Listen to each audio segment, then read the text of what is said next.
this setting where we can chat about families and communication, and then just be prepared because I'd like to just take questions, and so there will come a time that if there's something that you want to talk about that you'd like to share about, as a group, we can talk about it, and then if you want to meet for a few minutes afterwards, I'd love to talk to you that way also.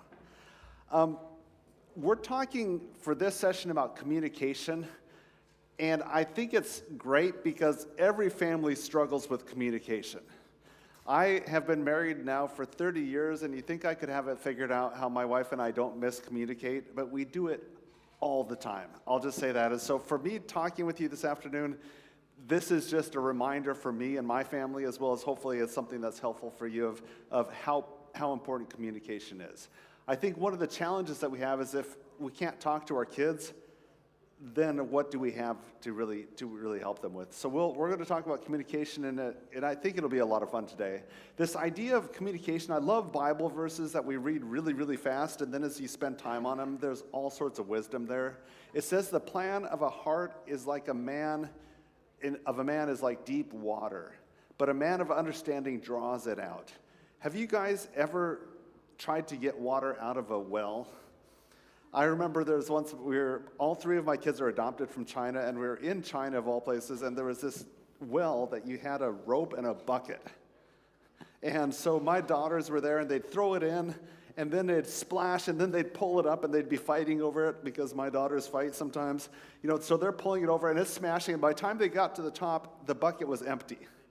Okay? You can relate to that, right? So they'd throw it in again, and they'd do the same thing, and it was empty every single time that they pulled it up. What they finally had to learn was you throw the bucket in, the bucket lands in the water, and you just have to wait. And the bucket sinks underwater, it fills up, and then you carefully draw it out. If you go too fast, what's going to happen? Splash out. If you get too crazy on it, it's going to hit the wall, so you just slowly draw it out. When this says the plan of a heart of a man is like deep water, that you have to draw it out, it's not like you turn on a faucet. I think we're used to stuff being really fast nowadays, and we get kind of frustrated when it's like, that's not going the way it's supposed to. I must be doing it wrong. Because we're used to, you push a button and the microwave comes on. How many of you are annoyed by your ovens taking too long? Right? Because we expect everything to be really fast. Did you know at some point the internet was like really slow, kids? You'd turn on your internet and everyone had to be off the phone because your internet did not work if your phone, I'll go back. There was this thing called landlines where there was a there was a phone on the wall with a long cord. Well, you remember how long it took for things to load. It's like,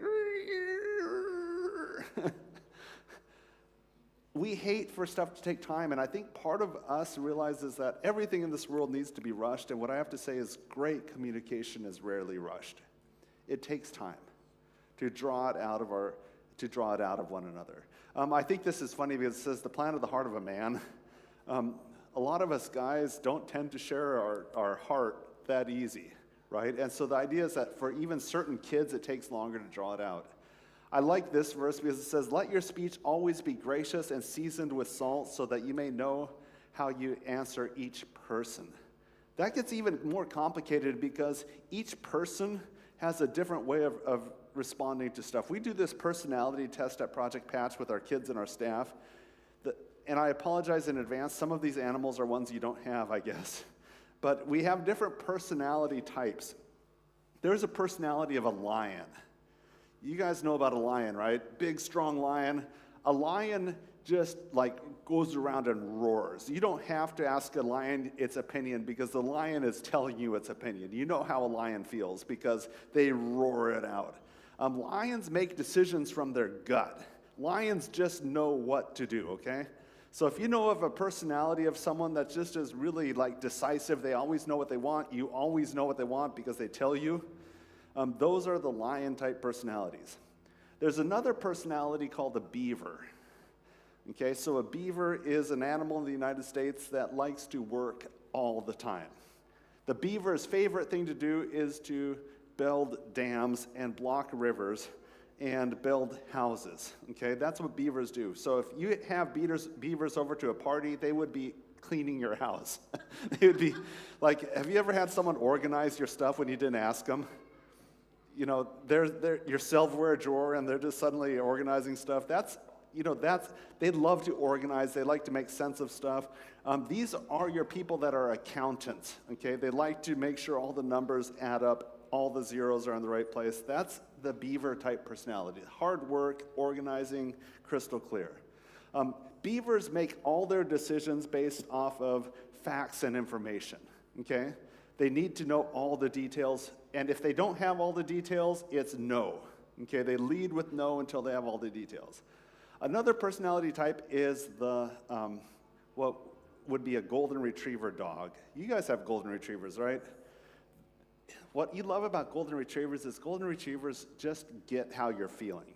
Have you noticed that you walk into the house and the golden retriever just is like, let's play, or you just need a snuggle. You know, they just kind of know our heart. Does that make sense? They have that emotional connection. So they might not know all the facts, but they know they connect on the heart level. You don't need a ton of friends if you're a golden retriever, just one or two really close friends. That's the kind of person you are, and you like things to be kind of quiet. Okay, the other personality type is what we call an otter. The otters are animals that live in the ocean. They're sea otters and river otters. They're cute, cuddly, whiskered little animals that play all the time. That's all they do is they play. Even when they're eating, they throw their food, they smash it with rocks. The cute thing about otters is that they sleep holding hands together, laying on their back. They're just cute little animals. They make everything a party.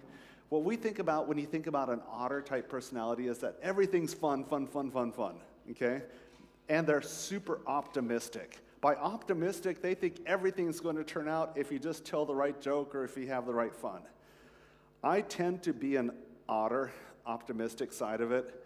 I remember in college, they had a swimming party at our Adventist school, so there's a high dive contest.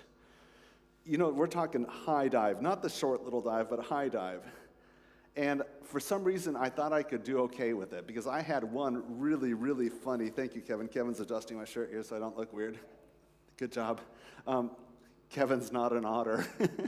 He's into the details. Did I get it fixed? Kevin, you're killing me. Is that okay? You can come up here and fix it. What's wrong?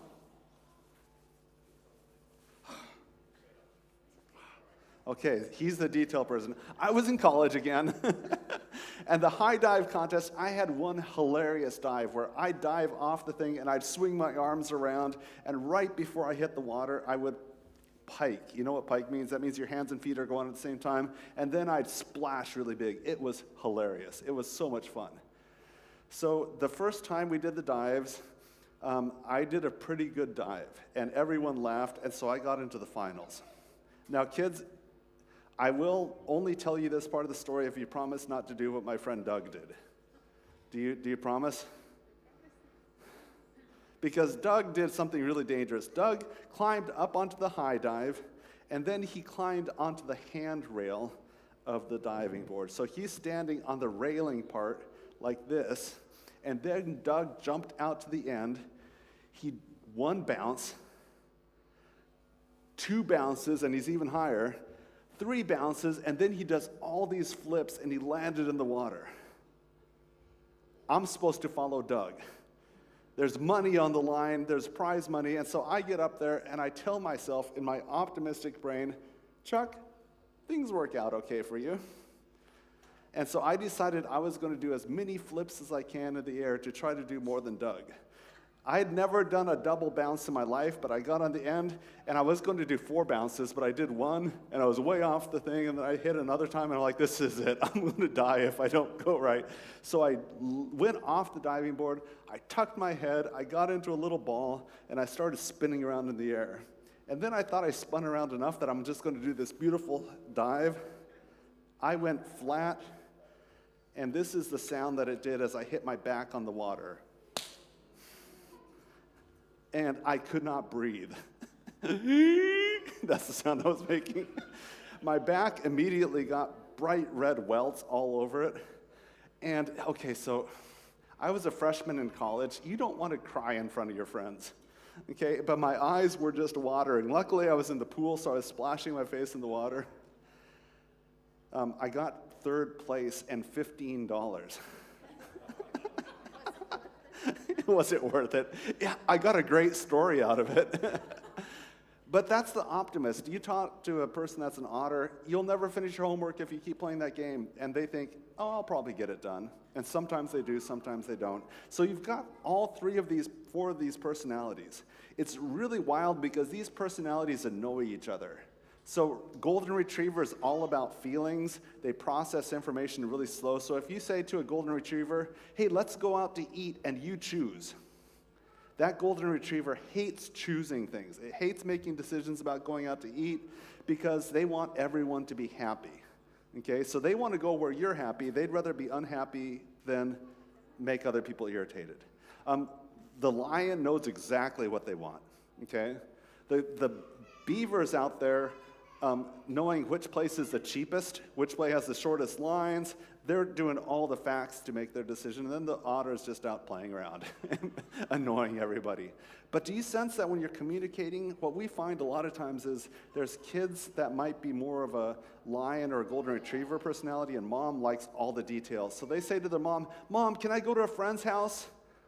And the mom immediately says, no. But then, what does the mom really want to know? Who's going to be there? Will a parent be there? What will you eat? You know, they want to know all the details. And so if you really want to communicate to your mom that likes details, what do you need to do when you talk and ask for something? Bring all the details, okay? But if you have someone that just kind of makes decisions by their gut, they get irritated by all the details. If you have someone that's all about the friendship, they want to know that no one's being excluded. And so we need to communicate to answer each person. And this is what's really annoying, is that most of us communicate in a way that we'd like information. Okay, so if you're a lion and you've got something in your nose, you know what I'm talking about? And someone else has something on their nose, a lion just wants to know they've got snot hanging out their nose. That's all they want to know. Just tell them that they've got something on their face, okay? That's what they like. And so if they come and talk to you and you've got something on your face, they'll just say, you've got something on your face. And if you're a different personality than that, you'll be really embarrassed, right? Golden retrievers are really funny because golden retrievers, if you have something on your face, they'll never let you know because they don't want you to be embarrassed. They just sit there and start wiping their own nose. Have you noticed that? It makes no sense, but that's how they communicate that you've got something there. Do you sense how complicated this is? Is that we're trying to reach each other, but a lot of times we're just doing it in ways that I feel comfortable rather than is really helpful for you. And so knowing each one of our kids, and this is where God is just kind of mean to us. Anyone here have more than one child? And did they all turn out in ways that baffle you? Like, this works with this one, and suddenly it just doesn't work with the other. A lot of times it's not that that child's got a problem, it's just that they're wired differently. The Bible talks about bring up a child in the way that they are bent is really what it talks about, in their bent, almost like a limb. If you see a limb that's growing, you know how certain limbs go in a certain direction and others go in a different direction? The Bible's saying that each one of our kids has a personality. They have a way of growing up. They have a way of seeing the world, reacting to the world. So instead of us forcing them into what we like, the Bible's saying, hey, let's help them become the version that God wants them to be. But that's uncomfortable sometimes. I think it's so funny to me is we've got some really babies in here. I remember with my kids, we were so happy when they say dada or mama. It was such a happy day when our kids are saying our name. And then before too long, all they do is ask questions. Remember that? Why is the sky blue? Do dogs have belly buttons? You know, just all the really important questions in the universe. Just constant question answering. And so we're like, from not talking to talking too much. And then we feel like there comes a point in our life where they become teenagers and we don't ever hear from them. It's hard to get much of what's going on. I think of this word, I'm fine. I'm fine. How was your day? Fine. You know, and all we want to do is find out how they're doing. Was it a good day? Was it a bad day? There was a kid that had been talking to his mom, and it's not necessarily the most respectful, but I kind of relate to it. Every single day when he came home from school, mom would, you know, just be waiting for him, and how was your day? And he said, fine. And then he finally said, Mom, it's fine, and if it ever changes, I'll tell you. part of it is that I don't know about you, but there's times that if I've had a really rotten day, if I've had a tough day, and just processing a lot of stuff, I might not even be ready to talk right when I walk through the door. I might just need to relax a little bit. And kids are kind of the same way. But honestly, sometimes what I find with kids is that the more you want to talk, every step you take toward them to have a conversation tends to pull back sometimes. And so finding out that dance so that I can show that I'm interested in you, but at the same time I don't push you away by doing that too much. I want to teach you a model real quick that we use for communication. It's nothing earth-shattering, but it's just a good reminder for how to communicate. At its most basic level, we teach a thing called silent listening. So silent listening can include things like laughing along or nodding or huh. You can make sound, so don't think that you can't make sound. But what you're doing is communicating in every single possible way that you're interested in what the person has to say. So if you think about it, if someone wants to talk to you and you're doing this, what is that communicating? Yeah, don't talk to me, right? So that's the opposite of good listening. But when you're wanting to have someone talk, you're making eye contact, right? Or at least moving toward the person. Part of what we like to see is if my body language is too eager, like if I came up like this, you'd probably pull backwards a little bit. But finding a distance that's comfortable, a direction. Sometimes if we're too like this, it feels intimidating. So just finding a body position that's intimidating, lean in a little bit. If we're sitting, there's times that you just kind of pull forward a little bit just to make that eye contact. What we find is interesting too is that our body contact is contagious. Have you ever watched a bunch of guys at church talking together? It's really funny, and I fall for this all the time. If you're a bunch of guys talking at church and one person's like this, pretty soon all the guys have their hands in their pockets. And then one person goes like this, and then pretty soon all the guys have their hands like that, because we kind of mirror and match each other's body language. Like if you're outside talking with a vehicle and one person leans against it, pretty soon everyone is leaning. Just guys do it probably better than ladies, but we mirror and match. And so there's a lot of times that a kid would have like closed body position, and what we find is if I'm talking to you and you're in a closed body position, I might start like that and then just slowly open up a little bit. And when I open up, the person that I'm communicating sometimes, not always, but sometimes opens up a little bit. And so if there's a closed body position, sometimes starting closed and just opening it. But all I'm doing through silent communication is trying to encourage you to talk, okay? That's all I want. I want you to share. And so silent communication, really easy, nods, body position, one of the best ways to communicate that I'm interested, putting the phone away, not just leaving it face up, putting the phone away, turning off the television. If you've got a lot of noise in the house, just saying, hey, let's go outside, sit on the porch and talk about it. That sort of thing communicates, I'm really interested in you. So with any child, adult, teen, there's times that as they're trying to share their story, that it kind of runs into this part that they're either repeating themselves or it goes into just silence, like I don't know what else to do. At that point, you want to be able to nudge the conversation and get it started again. A real easy thing to do is just ask a question, okay? So what happened next? That's a real easy question. And if they ask that question, you're saying, yeah, I'm interested in what you have to do. I'm still engaged in this conversation. And just prompting with a next type question starts the conversation. As soon as the conversation starts, what do? Go back to silent listening. That's like playing tag. If this is safe, you want to get back to safe. And so start the conversation. We try to avoid yes or no questions because something that's a closed question, like, that would answer with a yes or no tends to not keep the child talking. And so just asking someone, what happened next? What else was going on? Those sorts of things just kind of get the conversation moving again. So we also don't want to do questions that feel like interrogating. How many of us enjoy that interrogation process? It's kind of scary when someone's just like asking too many questions, or that their questions come with kind of an assumption behind them, so it feels kind of intense. And so we just want to ask calm questions. just calm questions.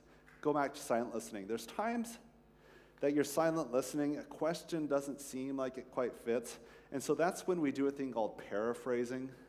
Paraphrasing is checking in on the idea, kind of summarizing the idea of what they're saying. So it's kind of, if someone paraphrases well with you, they've summarized real quickly the idea, and you're like, yeah, that's right, and then you can keep moving again. It just kind of gives that check-in that I'm with you. The nice thing about paraphrasing is that you really don't have to come up with stuff other than really try to get the idea of what they're saying. Okay, so kids, will you promise not to use this as a superpower to annoy your brother and sister? Brother and sister so easy by doing the repeat game. So they'd say, don't look at me. And I'd say, don't look at me. Stop it, stop it. You know what I'm talking about? Anyone ever done that? Am I the only one? That's like the most annoying thing. And so be careful when you're paraphrasing not to just become an echo of what they're saying. You know, what you're doing is communicating that I'm interested in the topic, I get what you're saying, and I'm feeding that back to you. Once again, when it goes well, what do? They start talking again, and as they start talking again, what do? Yeah, go back to home base, go back to silent listening. What's kind of interesting is that you've now got 3 tools, right? You've got silent listening, you've got questioning, you've got a paraphrasing. There's times that you want to connect not with the words that they're sharing or the ideas, but you want to connect with the feelings.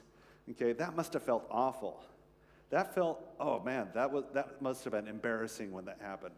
So you're connecting when you're doing empathy. Empathy is connecting on the emotion of what they're saying.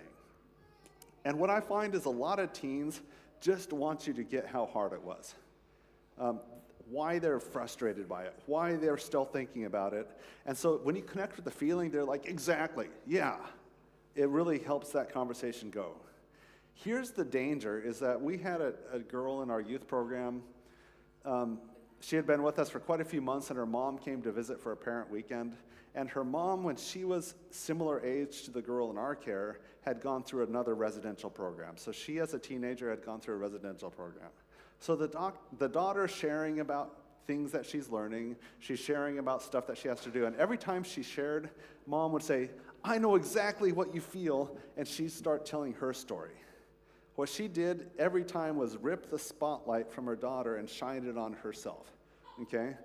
What did that make the daughter do? Pretty much quit talking. Because the mom, instead of doing empathy, the mom was spotlight stealing. Does that make sense? And so we have to make sure that when we empathize, that must have felt gross. Yeah, that sounds really awful. We're catching feeling, but we're not making it about us, okay? So these 4 skills are amazing. I'll just say that. If you can stay on these 4 skills, majority of teen conversations you have, teens will get insight, they'll decide to make changes, and they'll actually make those changes. Did you make any, were you wise at any point? Did you use all your brains at any one of these points? They kind of figured it out. But there's a power in listening with someone that's really intensely with you that they just kind of come to a conclusion. There's a lot of times that teens know the answer, they're just afraid to face it. Or there's times that they're confused because there's so many options, but as they keep sharing, stuff makes sense.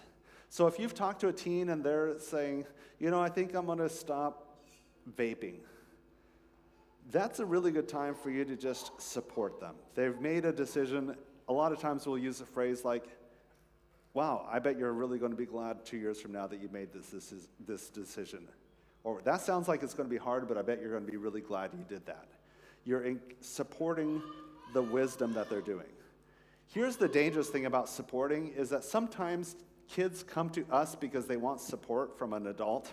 And what they do is they just tell you the information that they think you'll need in order to come and rescue them. So if they've got a teacher that they don't like, and there was an interaction with that teacher that went pretty bad, they will share with you just the pieces of the story that do what?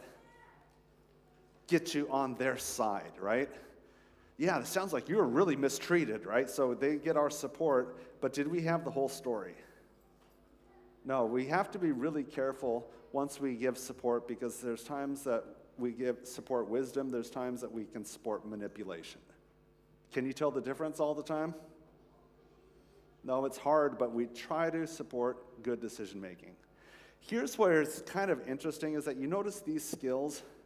These skills, there's a line that I draw when I cross this line. There's a line that we put in underneath here. It's not on the slide.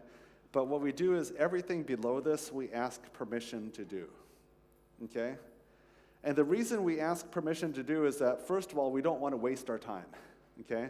Because if you cross this line and the kids aren't interested in what you have to say, it just is going to go nowhere. The other thing is if we jump in, a lot of times we end the conversation rather than supporting the child. So I think it'll make sense as we go to the next step. The next step is really analyzing. Do you watch sports where there's someone sitting in a room that has a microphone and is watching the players run around, and that analyst knows exactly where everyone should do and what they should be doing, but they probably can't do any of it? You know what I'm talking about? You should just tell your friend this. You know, that sort of, yeah.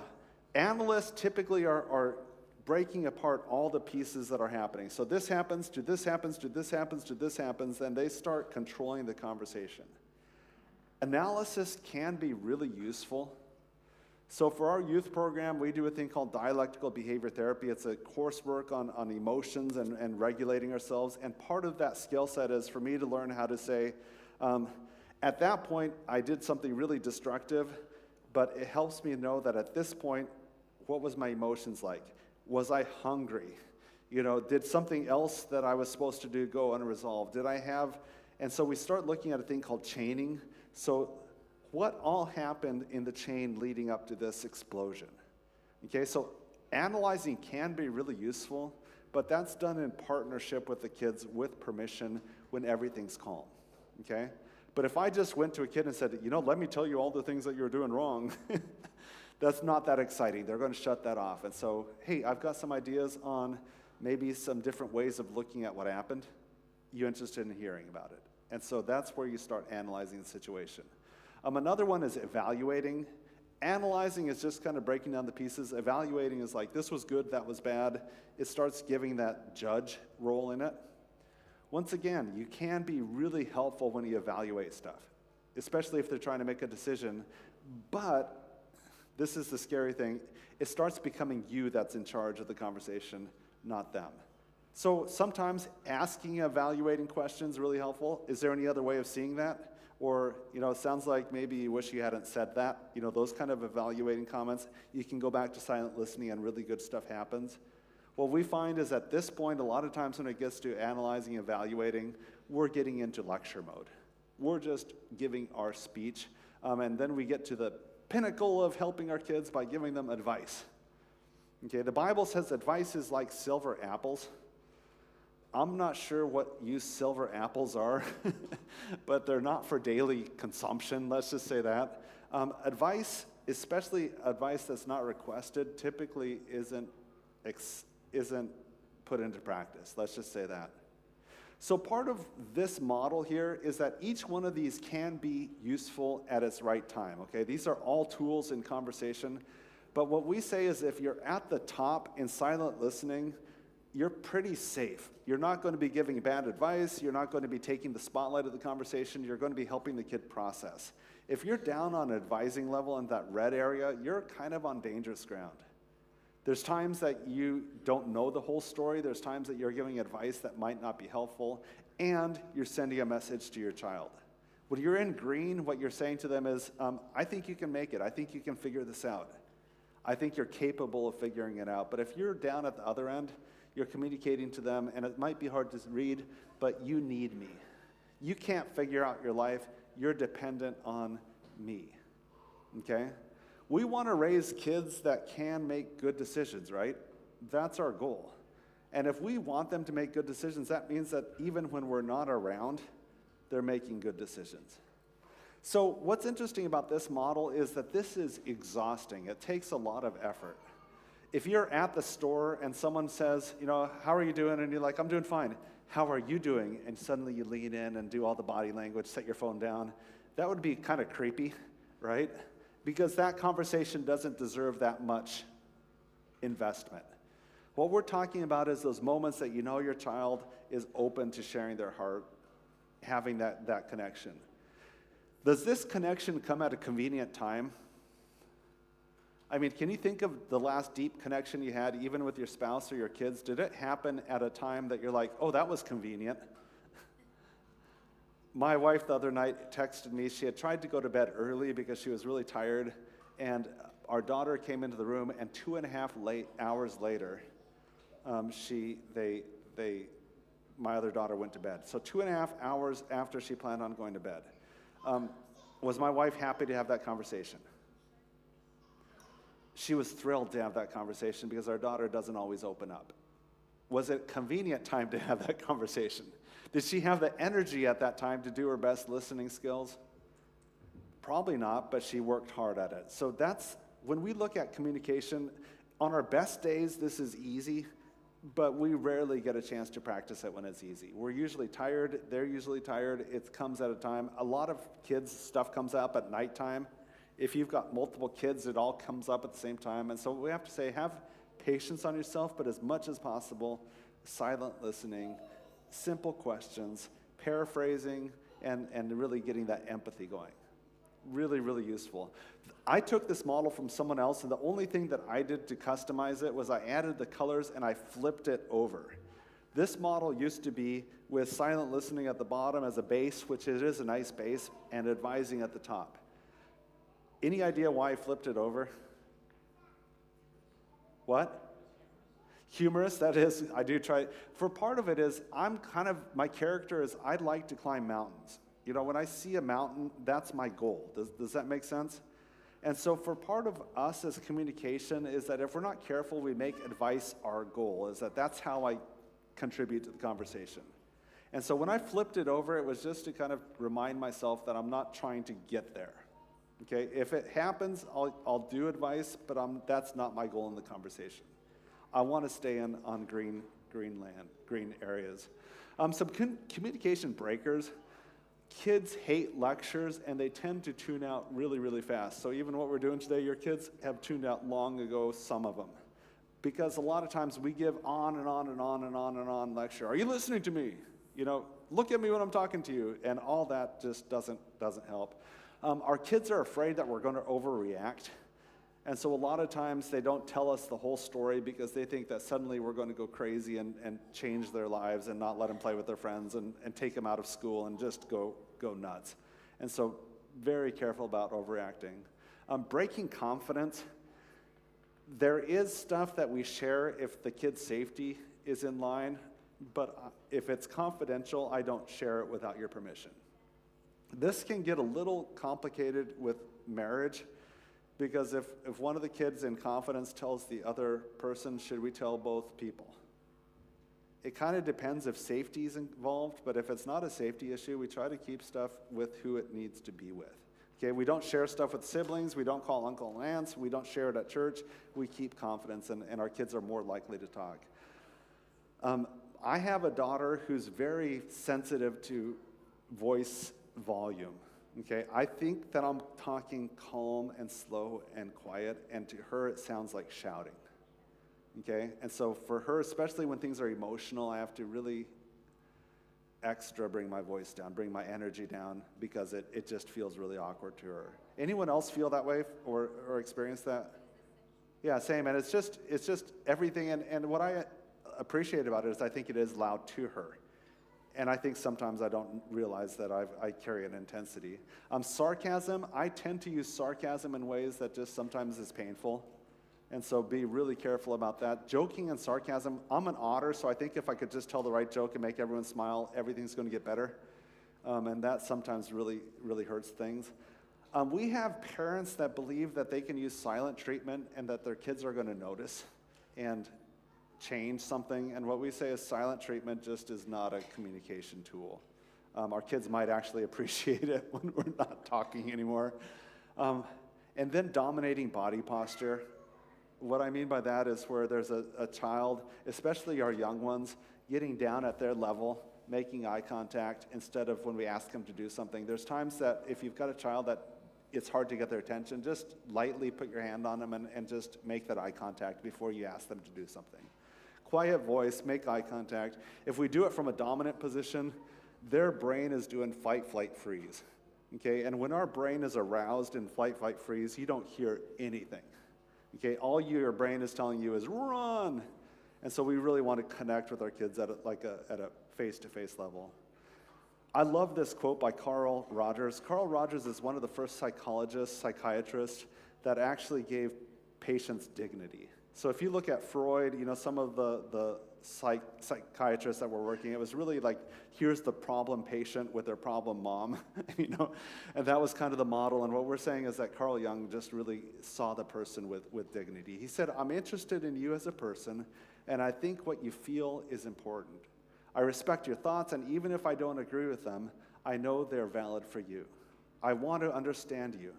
I think you're worth listening to, and I want you to know that I'm the kind of person you can talk to. Anyone kind of feel that quote as a longing? I mean, that's a true gift, isn't it, to have someone in your life that's interested in you, doesn't need to agree with every bit, but just interested in you. So the question is, if you want someone like that in your life, part of what I challenge us to be is, let's work to be like that person. Let's work to be the person that can listen without judgment, without exerting themselves, with just creating an interest and a care for someone. We live in a world right now that's so fractured. Kevin and I were having a conversation. Kevin and I, how many years have we been friends now? We met at an ASI in the States in, okay, I thought you were saying 1916. So 2009, is that right? Yeah, 2009. We're good friends.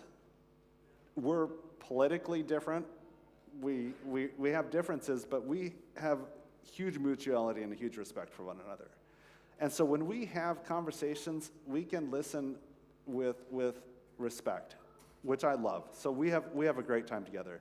I have other friends that are politically different than me that I feel really uncomfortable with, because every time I'm with them, it feels like they're trying to chip away at what I stand on and just kind of make it a point of division. And so what I love is, the gift of someone that cares for you even if you don't align on everything is a beautiful thing. Is a beautiful thing. And so being that kind of friend is fantastic. And Kevin and I have had a lot of fun this last week. It's just been a week, hasn't it? Yeah. But it's gold when you're together. And that's the kind of person we want. Some communication reminders. Listening takes work.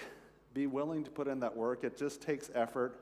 Pay attention, be the part of the good listener, asking questions without adding that judgment to it, restating stuff.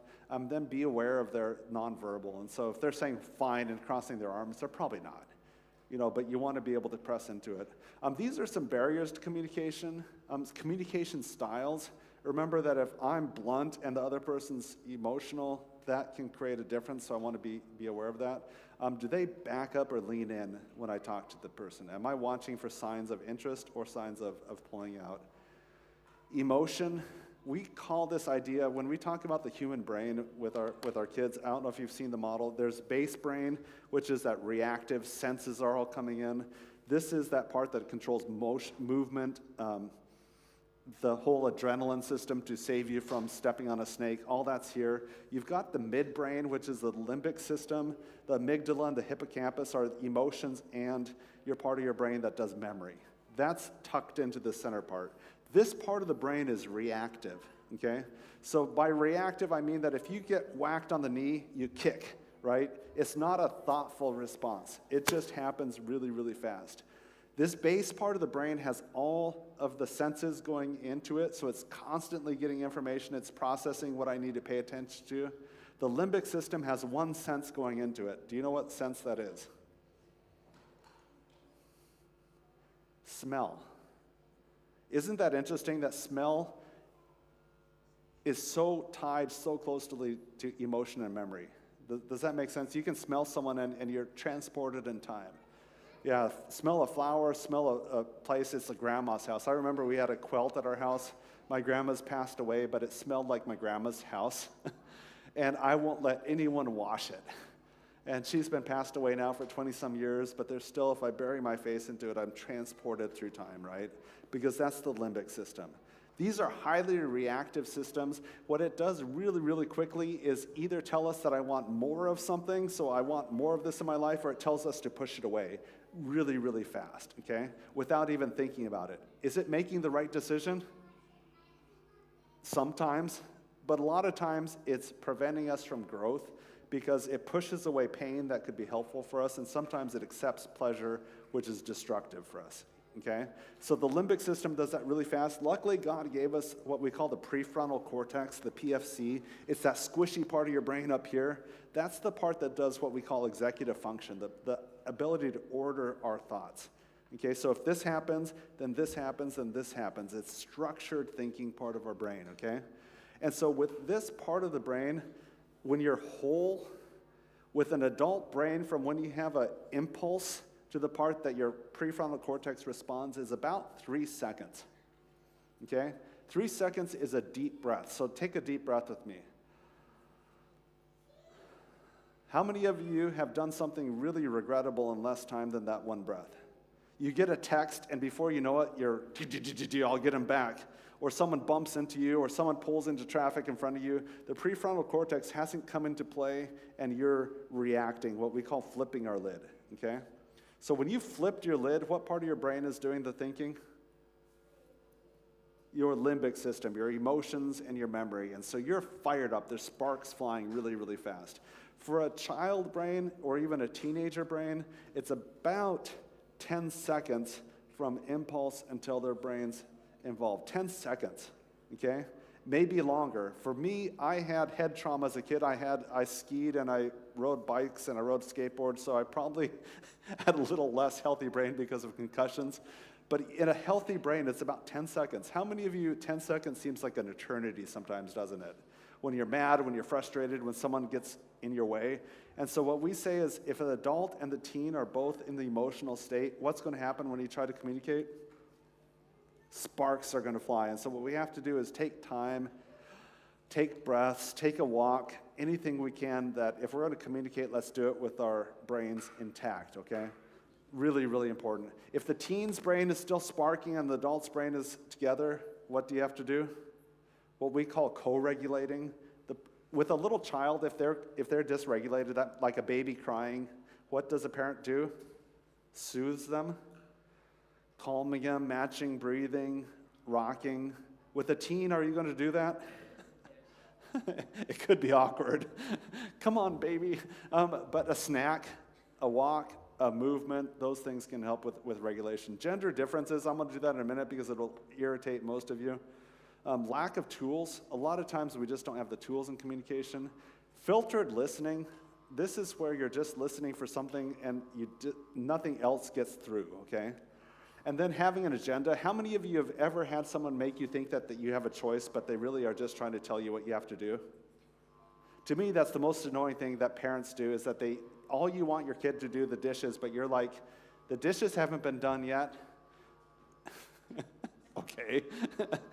You know, you have to have that communication that if they are allowed to say no, then give them a choice. But if they are not allowed to give a choice, then don't pretend there's a choice. Distractions can be a really big thing. How many of you have lots of kids in your home? Anyone? Lots of kids? How many of you are annoyed right now by how I spelled distractions?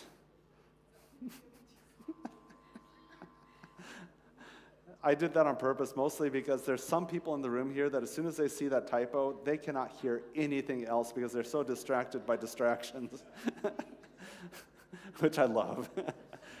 But honestly, if your brain is focused in one place, everything else disappears. Everything else disappears. So if you've got a loud room, if you've got all those things, you're never going to get it in. Time constraints, I talked to you about my wife's kids never open up their hearts at a convenient time. So warning. These are generalities. Your personal experience may vary. Please do not yell at me or scream at me, okay? These are just generalities. What this is saying is that there's some general principles around maybe some gender differences in our preference for communication, but individually, we may have a different preference. Males tend to prefer shoulder-to-shoulder communication over face-to-face. What that means is that you're doing a task together, you're going someplace, you're doing something. you're sitting on the sofa watching TV together. That sort of shoulder-to-shoulder communication is really comfortable. And what a lot of guys do is that they'll be doing shoulder-to-shoulder communication, and before you know it, they'll actually turn and talk to each other for snippets of time and then go back to doing shoulder-to-shoulder. Guys and their wives, you can spend an hour with a guy shoulder-to-shoulder, not even talking, and he'll feel closer after that hour. Unless you're multitasking, okay? We had this lady in our family experience program that she said her husband, they owned a well drilling company, and so they'd drill wells all over the area. And one of his favorite things was to go check out all the job sites, and he'd love for his wife to travel with him. And so they just drive around the countryside looking at wells, and he loved doing that. She thought it was a colossal waste of time.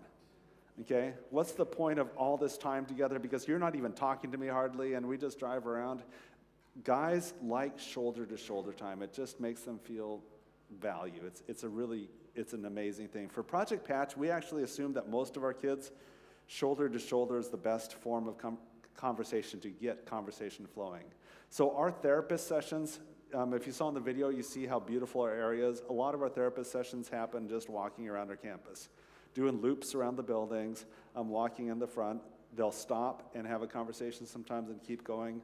We have these really big metal swings, hanging swings, and that's an amazing place for conversation because a lot of times kids that are a little dysregulated, swinging back and forth is like a sensory input that feels really good, going from heavy to light with the swing. And so staff and kids will sit on that swing, and pretty soon that swing stops and they're having a conversation. That's really, really helpful. So males tend to like shoulder-to-shoulder communication. Men tend to kind of have a lens in which their honor plays a big piece of it. They feel uncomfortable if their honor is being threatened in any way. And so in any kind of conflict, if it feels disrespectful, they tend to just rise in discomfort, okay? Feel really uncomfortable around it. So any kind of confrontation, the first thing they check in on is, am I being disrespected? Does she think I'm unhonorable? That tends to be the first question that guys ask of, why is this happening? Is that what she thinks? Females tend, notice that it's not everyone, but tend to like face-to-face communication. If you see them and their friends, they tend to be right glued to each other, knees toward each other, sitting at a coffee shop face-to-face. That tends to be how they love to communicate. Guys and their wives, face-to-face is something, guys, we have to do. It's helpful to do. Being good at it's a fantastic thing. With your friends, it's a good thing to do, but you will feel depleted, where women tend to feel energized by it. So that's one of the difference. One of the things that I learned a while back that's really been weird to me is that women sometimes, if they're feeling not confident in the relationship, they'll actually confront looking for encouragement, looking for a check-in. Are we okay? And instead of just doing it in a nice, are we fine, they'll do it in a confrontational way. What do guys do when they're confronted? Get all defensive. Shields up. She thinks I'm dishonorable, right? And so when we do shields up, when they check in with us, what are we communicating? No, we're communicating the complete opposite. We're communicating disconnection rather than connection. And so just remembering that it's like, oh, this is awkward, this is uncomfortable. What is she needing in this communication is connection. Dads with your teenage daughters, moms with your teenage daughters, there's times that it's just a check-in, but it'll come in the most rudest of ways. And so being open to that's really important. And conflict needs loving communication, and so connection. That's what us guys, instead of shields up, is that connection and tenderness. One of the things that, if anything, especially for teenagers, if you have a teenager open up, a lot of times the parents are like, yes, and so they'll jam that door open and try to keep that conversation going as long as possible. What we recommend for parents is as soon as you can, at the right time, draw back of, hey, that was so great to talk to you. I really enjoy our time together, but you're the one that's pulling out of the conversation rather than making the child end it awkwardly. Okay, most parents struggle with this because we're just happy our kids are talking to us. Take your conversation, invest in the next conversation by pulling out before it gets annoying to them. Just a real simple tool. Communication, I've got, just kind of in closing here, communication is brutally hard. I'll just be upfront about that. Too many people make it sound like an easy skill. What we really believe is that you create an environment where it's likely to happen. Invest in that. For any of you that have multiple children in your home, taking time one-on-one to have communication with them. Any of you have a family texting type thing? That for our family, because I've got teen girls and my wife and I, so it's 4 of us on it. My son's not on the texting loop. This morning's text was my daughter sent a picture of her. She had backed into a parking spot, and she was really proud of it. So she's like, perfect job backing in. Is that communication? It's her making an effort to connect with the family. It gives us something to talk about, joke about. I like that, okay? Communication, texting doesn't replace other forms of communication, but it's just one more possibility, okay? So having a family communication loop. I think one of my daughters created one that's like Dad and his perfect daughters, I think is what it's called, which is really kind of funny. So it's just me and my daughters for things that is between us instead of my wife being involved with it. She's got one, I don't even know what it's called because I'm not a part of it. All that is just how can we make it easier for our kids to talk about stuff. I have a daughter that prefers FaceTime over phone. Does that make, I don't know. How do I call her? I call her on FaceTime. If she's downstairs and I need to go get her for worship, it's FaceTime or yelling downstairs. But you got to know your kids and know what works to try to build further communication. This is brutal effort, but I want to tell you that those moments that our kids talk to us, what we in our youth program get to the point that the more you do it, it gets a little easier. To me, it's just gold. It's gold when you get to interact with a teen at a heart level. A couple things, and then I'll just take some questions because I know there's times that all these kids are raring to ask questions, or some of you adults. There's a series that we just want to make you aware of. The original series that I recorded at Kingscliff, wasn't it?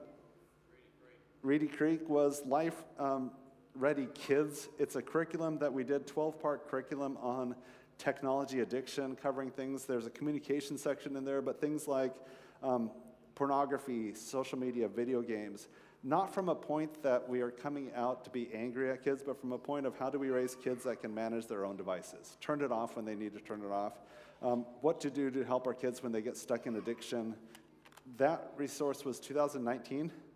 Yeah, so that seems like yesterday, but that's the resource. This last week, the one that's the QR code up there, we just recorded it, 15 parts, some really helpful tools, some communication stuff, how to deal with making decisions, how to learn from our mistakes, things having to do with how to parent without shame, things having to do with discipline, family worship. We have things on how to set up boundaries in your house, because there's sometimes that there's people that don't set healthy boundaries with us or our children. Some really fun stuff like never make your kid hug someone. So how do you help your kid establish boundaries? A lot of times kids break boundaries by us forcing them to hug. So a lot of little snippets in there, but biblically based things. We actually go into one of the lessons that I feel really great about is a lesson on healthy relationships. How do we help our kids with both their friendships and romantic relationships? Know the red flags of people that harm them, green flags of character. So we explore that. There's a whole lesson on divorce, life after divorce, because a lot of families struggle with blended families. How do I put this stuff into practice with that? So this resource is all filmed. That's why I get to go home next week. And then it's being edited right now. So if you're interested in any of that stuff for the church library or to share with your friends and neighbors, watch as a family, the QR code's up there for that. And our goal, Project Patch as a ministry, 3 things that we're focused on. The heart of teens, how do we restore hope to teens? The second part of it is how do we build thriving families? So if the family's thriving, the teen's more likely to thrive. And then the final thing is empowering supportive communities. How do you create a whole community of people that help families and teens? And so really part of, I think, the hope is why we taught communication to you here is that some of you are parents, some of you are mentors, but the church as a whole, if we're good at listening, this becomes a place of thriving. It really helps people connect. We come here not just to listen to stuff, we come here to be a family that connects and supports one another. I'd really like some really hard questions, and then we'll close with prayer. But before I do that, I just would like some really, really impossibly hard to answer questions. Or an easy one, either way. What comes to mind? What would you like to hear more of? And it doesn't have to be about communication, but any kind of parenting topic. If I don't know, I'll definitely let you know that I don't know. More of a comment. It's obviously Yeah, for sure. So the comment was just, before devices, things were a little easier. I think part of the challenge is that past generations didn't talk about stuff. So as I talk to some generations, there's a lot going on, but we just gritted through it. I think one of the blessings of the past generations was that you could play. You could go outside, and one of the things that we're looking at for parents to think about is that past generations, kids were allowed to be kids. Nowadays, when kids play, there's usually an adult supervising. When I played sports as a kid, we'd be out, umpiring and playing our games ourselves. There's no adult coaches. When we played baseball or any of those things, we were just on our own. Nowadays, there's paid staff that manage the kids. I had a really funny thing happen. It was a Bible camp for high school students, and it was taught at this Antelope camp, which is way out in the middle of Oregon. No cell phone coverage, way out in nowhere land. And they had this baseball diamond for wiffle ball. Wiffle ball's like a plastic bat and a ball, and it's kind of like baseball, but you don't need the mitt and all that equipment. It's really kind of fun. So imagine all these teenagers playing. There's 2 teams they formed, and the teenagers are playing, and suddenly they're like, well, one of the kids kept getting annoyed because it was going over the fence. The batter would hit it a long ways. And so he said, let's call that a 2-base. I don't know what a 2-base is, but he wanted to call it a 2-base instead of a home run, okay? And so let's make that a 2-base. And then another person's like, I've played a lot of Wii Baseball. And so if you've ever played Wii Baseball, that's a little video game. And so this person was going to be the expert in it. But in Wii Baseball, do you actually play baseball? No, it's a video game, right? And then this boy held his phone up to the sky and said, if only we had internet, we could play this game. Pretty soon, they figured it out. They were playing the weirdest game of baseball I've ever seen, but they figured it out without any adult intervention, and they had a blast. And I think what I'd say for parents is more time that you can do to just let your kids be kids with other kids in a non-destructive, but just a fun environment. That's really, really good. And I think we had that as a generation, but our kids a lot of times aren't getting that anymore. Yeah. What question? So you think that our society is being infantilized now by the way we're educating? Infantilizing by the way we're educating. I do think that parent fear is preventing kids from experiencing pain. And so there's a little bit of that feeling like, if I can prevent my kid from suffering, I need to do it. And I think that's causing a lot of, when we study anxiety is, in a good way, anxiety wakes us up that I'm going to try something scary. And if we cross that line and actually pull it off, we get less fear about that thing. Does that make sense? And so as I try scary things, I gain confidence through scary things. When parents prevent their child from feeling pain, we communicate over and over and over, I don't think you can handle it. And then when we take out the consequences for some of the things they do, it creates this almost a second problem, is that they just don't have a learning opportunity to go past it. So I'm not sure it's infantiling as much as fragilizing, is that a word? Making fragile. So our kids are much more resilient than we think. And I think part of, what we press is they can figure it out. They can deal with conflict within each other without having a parent come in and swoop in and be the judge or whatever. Yeah, so I guess what I'm saying, Yeah. that fragilizing, you call it, I call it infantilizing, that coming into a grown adult then is detrimental to our society. Do you see that being a problem, and is there a solution to it? So I think the hard thing is that there is a role for us to play as parents, an appropriate role of support. What we call scaffolding. So imagine you're building a building. As you're building it, it does require some scaffolding. If it doesn't have scaffolding, that building's not going to support itself as it grows. And so there is a level of adult responsibility, but then there's a level of responsibility that says, for my child to learn, I need to allow them to, within this safe environment, feel some pain, do some growing. And so the complication, I love the question, because this is the tension, is how much do I support and how much is my support is letting them fail. And we constantly are riding that line of, I want you to grow, but I don't want you to do something that's so devaluing that you won't recover from. Does that make sense? And so we're going to fail at that line all the time, but you're pushing them toward responsibility. I think an example of, even we didn't talk about this for communication, but it kind of ties in. We want our kids to learn how to communicate. And so ordering at a restaurant is a super easy way that they can start practicing adult communication.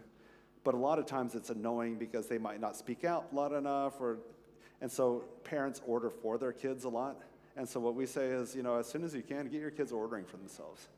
My kids are old enough now that we have them making their own doctor's appointments because they need to know how to do that. Does that make sense? And so a lot of what we've done is taken on all the responsibility to ourselves and failed to start teaching. But yeah, scaffolding with the idea that let's not make it dangerous, but let's give as much as we can.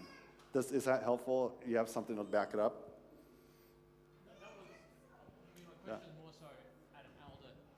My question was more so at a societal base. So I have my own opinion on how much scaffolding is too much scaffolding and how much isn't enough. Yeah. But I'm saying as a society now, I believe that we're in a state where we've never been, as this gentleman, after his question you were talking about. And as a society at large, you've got adult children, or adult fragiles, as you might call them. Yeah. That, I believe, is a problem. Do you see it as a problem, and do you fix it? Yeah, you're right about society-wide is just going nuts. And I think part of so much society is making decisions based off fear rather than actually helpfulness. I'm trying to think of a really good example for that. I'll give an example that might feel a little weird.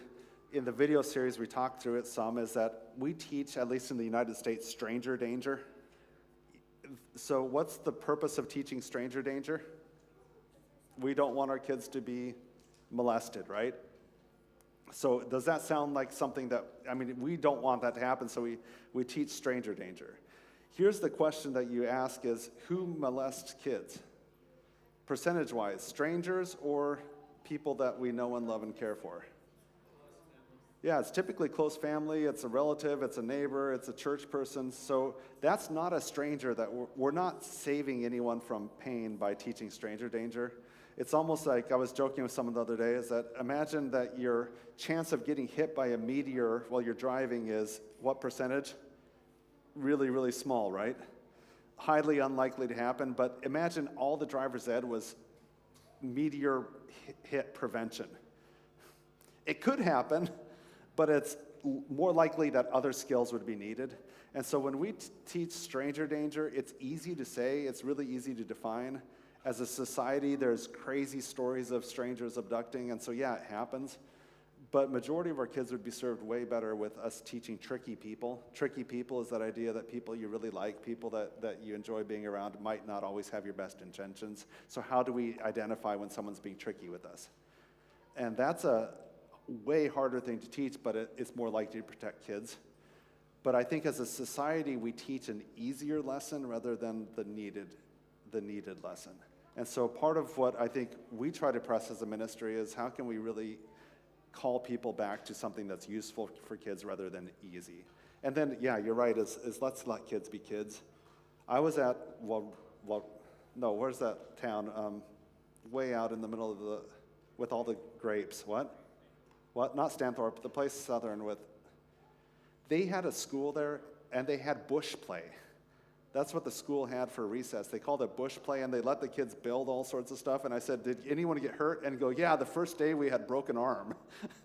Because they were letting kids build stuff that was kind of dangerous. And the reason they had done that was they had built this beautiful playground, and no one was playing with it because they just took the boxes from the playground and they were making their own forts. And I think that idea is yeah, it's a little more dangerous to do bush play, but it's awesome. Creativity, fun. In the United States, everyone sues everyone, and so they hardly ever have any bush play. And so for me, society needs to get comfortable with that. Yeah, society needs to definitely handle the electronics, no doubt about it. There needs to be warning labels on electronics. There needs to be ways of managing it. Yeah, society needs to change, but we can't change society, but we can maybe change our families. Maybe we can create a community here that leans into some helpful stuff. that's where I see encouragement. Yeah, good question, so thank you for that. Okay, yeah, please. Just a quick question. Nowadays, it's so hard to raise up a kid. Mm-hmm. I've got a 4-year-old and a 2-year-old. Yeah.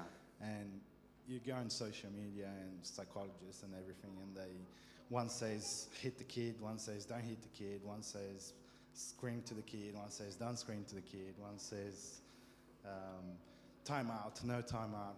What's your view of it? What do you Yeah, recommend so it? great question. We have a whole chapter on this new CD called it's the focus is on disciplining for growth, because that's actually what we want, is that we want kids that are disciplined. Self-disciplined is really that word, is that you've got a little child, and a lot of times because of where their brain's formed, they aren't disciplined. They can't order stuff. They make all sorts of short-term impulsive decisions. And then the second part is sometimes our kids' character can be really crazy. I mean, all of us are born with sinful characters, and you see it in your kids. So how do I stop them from hurting people? How do I stop them from taking stuff from people? You know, all those are really important questions. We see that traditional punishment tends to be focused on how many times do I need to tell you, right? I told you last time, don't do it again. And now you're doing it again. And we tend to punish in relation to how many times they've done it or how bad it is. We tend to end up communicating to the child, even though we don't intend to, is that there's something wrong with you if you haven't learned by now. Okay? And so our kids, when we punish, especially in anger, their feeling is something's wrong with me and I feel fear. I'm afraid, because next time I do this, is Dad going to scream at me louder? Am I going to get hit louder? Am I going to lose it? And so their brain is thinking on that fearful side. Discipline is that idea that, and the Bible gets confusing because the Bible says, spare the rod, spoil the child. When we think about what the rod was used for, actually was sheep. It's not to beat the sheep. It was used to direct the sheep, to give them the direction that they need to go. So the rod is a directing tool. The rod would beat away attackers, but the sheep didn't fear the rod. Does that make sense? And so when we look at our parenting, a lot of times if fear is the outcome and shame is the outcome, that's not the tool that I want to use. Discipline is saying, when I saw you do that, I feel that if you keep doing that, you're going to hurt your relationships, or you're going to break trust, or your sister's not going to want to be around you because your sister doesn't feel safe when you're doing those things. When you're raising your voice, it's making people not want to be your friend, and I really want people to be your friends. So we're raising it with the goal in mind. And so when we talk about discipline's future acts. I really want your future to be good. And if you keep doing this, it's going to harm your future. It's going to harm your relationships. And so that's the focus. And we tend to teach discipline and how can I help you learn? And we do it kind of in a togetherness. I really want you to be able to learn. My job as a parent is to help you learn. And so helping could be consequences. Helping could be them having to do an extra job. Helping could be you need to sit this one out and think about it for a while. I mean, there's all sorts of options, but you're trying to find what can break through to help them. And what we find is that with discipline, kids don't like it, but they tend to feel really cared for. And so when we're talking discipline, there's all sorts of different feelings about it, whether you should be doing whatever, but I think anything that would be intimidating, shaming to the kid, that's not, thank God he doesn't do that for us. And if we're doing it to our kids, it's not helpful. Things that are accusations, things that really make them feel small, things that make them want to give up, those aren't from God. Consequences, totally from God. The other thing I will say is that a lot of times we make it really hard. In our youth program, we do a lot of just that felt disrespectful. Can you try it again? Just in the moment, not piling it on, but just in the moment having what we call a redo. Especially for your age, you said 2 and 4, redos are going to be super easy. I need you to try that again. And when they do it right, you just move forward. You don't collect, you don't count how many times, but you show them that they can do it the right way, and then you move forward. And so for us, and I will say we lead a youth program where you don't hit kids, And so we use all the tools of relationship. We use all the tools of connection. We have this model that says connect before you correct. And so that means that we're really connected with the child, knowing what their needs are. We had the craziest thing happen to, anyone relate to this? My son was in 7th grade. He's got my son's faced some birth challenges. He's got some setbacks, and he really struggles with some things, but he's a great kid. Really likable. He's 15 years old. This happened about 2 years ago in middle school. So he was a 7th grader, and their lunch was at 1:20 in the afternoon. Okay, and so he's eating breakfast at 7:38, and lunch is at 1. And the teacher said about 11 o'clock he was getting really disrespectful. And he was, which we don't allow disrespect, but he was getting really, like just not listening well and pushing back and stuff. And so we said, we'll talk about that, but can you work on something? And so we asked if they could just every day at 11 o'clock give him he has a little protein drink. Since they started giving him the protein drink, we had to talk to him that he always has to be respectable for his aide and teacher. But since that protein drink came out at 11, we never saw a problem again. Whose fault was his problem? He had to take responsibility, but honestly, if I didn't have a snack, how many of us as adults snack partway through the day? He needed his hunger need to be met, and his behavior probably would be fine. So if we had punished him and taken away all sorts of stuff, we find all sorts of parents. I don't know, how many of you guys have kids that like to wiggle? Any wigglers here? If you've got a sensory-seeking ADHD kid and you punish him by taking away recess, dumbest thing possible, because they need to go do a reset, and moving the body and big body motion helps reset their needs. Does that make sense? And so if they're acting out and you take away a resetting method, sit here and be quiet, that's just going to blow them up. And so, it's a good question. There's a lot of different theories. For us, it's relational. It's understanding the underlying needs that the child has. If there's a physical need to meet, let's do that. We had a teen, this will kind of blow your minds. We had a teen that had emotional struggles enough to land in our program, anger outburst, like you won't believe, smashing stuff, anger outbursts. We tried all sorts of interventions, including we used psychiatric medications. Nothing was helping. The doctor finally asked us, this is our psychiatrist, can he do a strep throat culture on the child? And when they did the strep throat culture, even without any symptoms, they discovered that this kid had long-term strep throat. And so his brain was swelling every time he had strep throat, and it would result in behavior things. Antibiotics changed his behavior. And so about 4 months after that first test, he started acting out again, and we sent him in for another test, and it was once again strep throat working its way through the system. So if our intervention was always, what's wrong with you, without taking care of underlying medical conditions, that's a huge problem for the kid. Does that make sense? And so for us, always curious, what's causing this? Is there a way that I can help them learn? Is there a way that I can do a consequence? I just don't think that shaming or intimidation is going to work. And so any parent that's focused on those things, I'd say just try something else, see if it works. But 2 and 4-year-olds, can we try that again? Bring me the toy, just try that again, and it's helpful. Great question. Let's do one more, and then you guys have had a good Sabbath day. I have a question about the strategies that you have shared for us to improve communication. Mm-hmm. Would that one work with kids who might have like a complex trauma? I'm sorry, let me say that again. With the strategies that you have shared, Mm-hmm. is that applicable for children who have experienced complex trauma? Great question about complex trauma.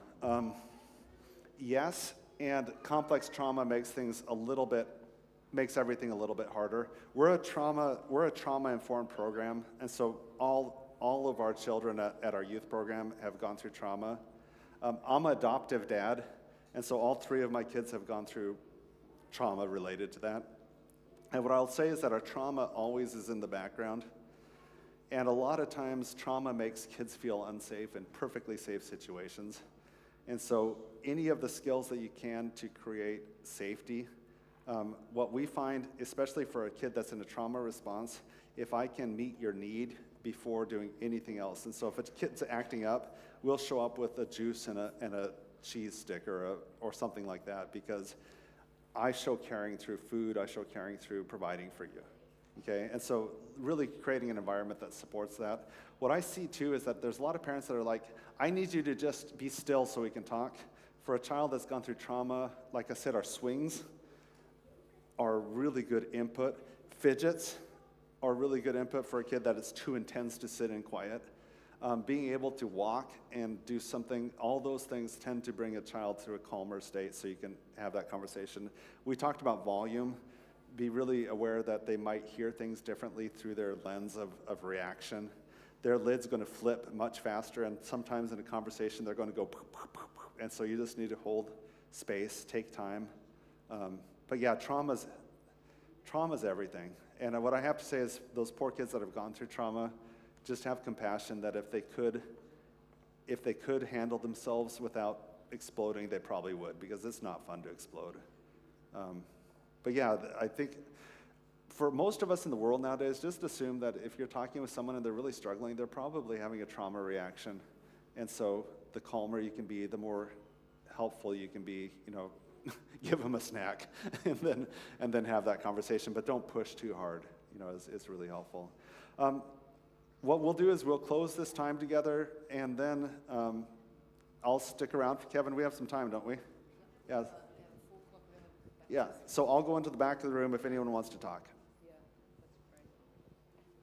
Thank you. Thank you, Chuck, It's been a pleasure. for coming all the way to visit us. And we've been planning this since last year. Really excited that it finally is here today, that we could really learn. This morning at 9:30, we had the kids listen to making smart choices, and really helped us adults too. What does that mean? And I really would encourage you to get those resources. And I will try to get one for us as well, for the church, so we can actually go through them with the kids. So I will try to incorporate that throughout the year, because I think they're really, really good lessons that we all need to, as parents, as adults, and if you're part of a family, we need all that. We need all that support and that help, because as we know, the world is bombarding us with a lot of things, and there's not that much out there that we can use that has that Christian background. So thank you very much. It's my pleasure. Please come again and visit us again when you're in Australia. I'd love to. So it was 2019 when you were here last time? Was it? Yeah, I don't know. 19. Yeah, Yeah. This is my third trip, so yeah. Yeah. So hopefully we can see you again, and safe travels back home, and say hello to the family. Yeah, thank you. And maybe you can come all next time. Yeah, they'd love it. They'd love it. So you can finish with a prayer. Yeah, let me pray for you, and yeah, we'll you've got close. it. Father, we just thank you for this time. Thank you for this day that you've given us today to draw away from our worries and to spend time with you, with your people, and your word. Father, it's not easy for parents. I know that's overwhelming sometimes. What should I do? Just ask that you give wisdom, because all good things come from you. Father, I ask that you give patience, because patience comes from you, that you give love, because love comes from you. All the fruits of the Spirit that we desperately need, because we know our kids need them too. We love you, Jesus. Amen. Let us know. I am coming back, but I'll be at, where am I, Jindabyne? I'll be at Jindabyne in April. Yeah. Yeah, so soon. What is that? Is that like a